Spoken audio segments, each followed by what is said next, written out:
নমস্কার বন্ধুরা, যোগের নেচারের ব্লগে সবাইকে স্বাগত জানাই। আমি বিথিকা।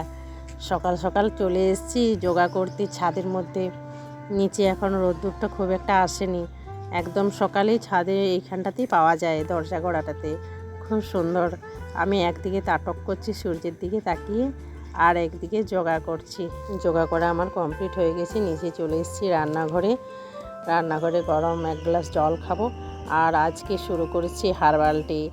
দুধ চা খাওয়া ভীষণ খারাপ জানি, কিন্তু কন্ট্রোল করাই যাচ্ছে না কোনো মতে। কবে থেকে ভাবছি যে এরকম হার্বাল টি বানিয়ে খাবো, কিন্তু দুধ চার সাথেও দিই তুলসী পাতা, যা কিছু থাকে আমার বাগানে যে ফুল ফোটে সেটাও দিয়ে দিই, আদা দিই, কোনো সময় দারুচিনি গোলমরিচের গুঁড়ো দিই। আজ থেকে ভেবেছি লিকার চাই খাবো, যা কিছু জড়িবুটি বার হবে।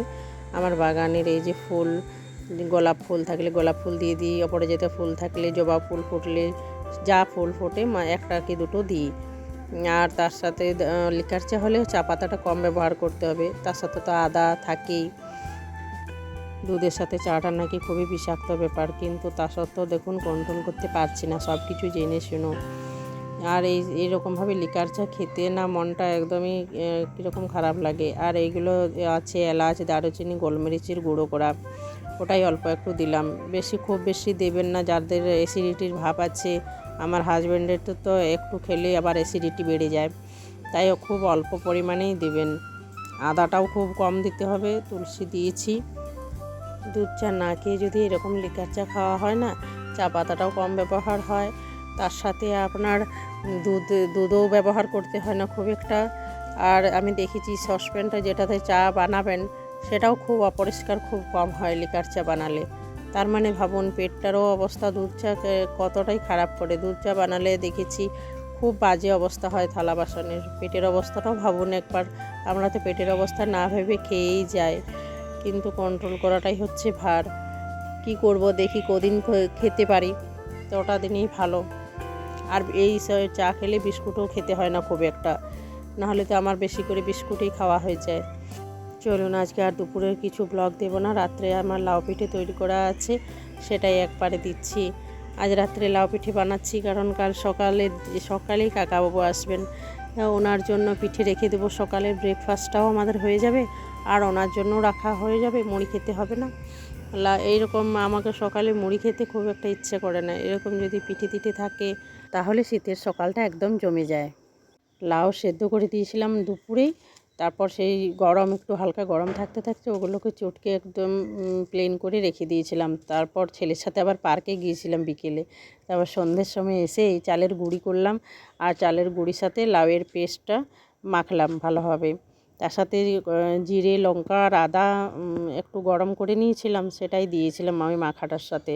ছেলের জন্য আগে প্রথমে লঙ্কা না দিয়ে কিছুটা করছি, তারপরে আমাদের জন্য ওগুলো লঙ্কাগুলো মেখে দেবো। আর জিরে আর আদা আর তেলটা ওটা আগেই মেখে নিয়েছি। দিয়ে এরকমভাবে দেখুন যতটা সম্ভব গোল করে হাতার সাহায্যে হয়ে যাচ্ছে, হাত লাগাতে হচ্ছে না। অল্প একটু শুকিয়ে গেলে উপর থেকে একটু তেল দিয়ে দিচ্ছি, এইটুকুই তেল ব্যবহার করছি।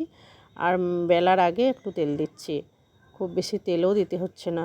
অনেকে আছে লাউয়ের তরকারি একদম খেতে পারে না, তারা এরকমভাবে পিঠে বানিয়ে খেতে পারে, অনেকটাই লাউ খাওয়া হয়ে যাবে। লাউ তো কোলেস্টেরলের জন্য, হার্টের জন্য খুবই ভালো। আমরা তো মাঝে মধ্যে লাউ খাই, এর গুণ জেনেই খাই।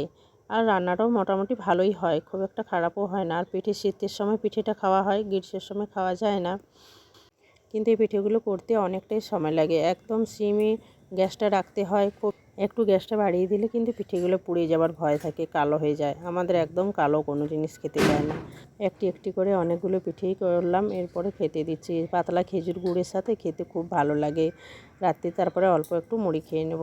বন্ধুরা, ব্লগগুলো দেখতে কীরকম লাগছে অবশ্যই কমেন্ট করে জানাবেন। আজকের ভিডিওটি আমি এখানেই কমপ্লিট করছি না, আমার ছেলের একটু খেলা আছে, সেটাই আপনাদের সাথে শেয়ার করব। তারপর কাকা, আপনার দোকানে কি সাবান আছে? দুটো দিন তো।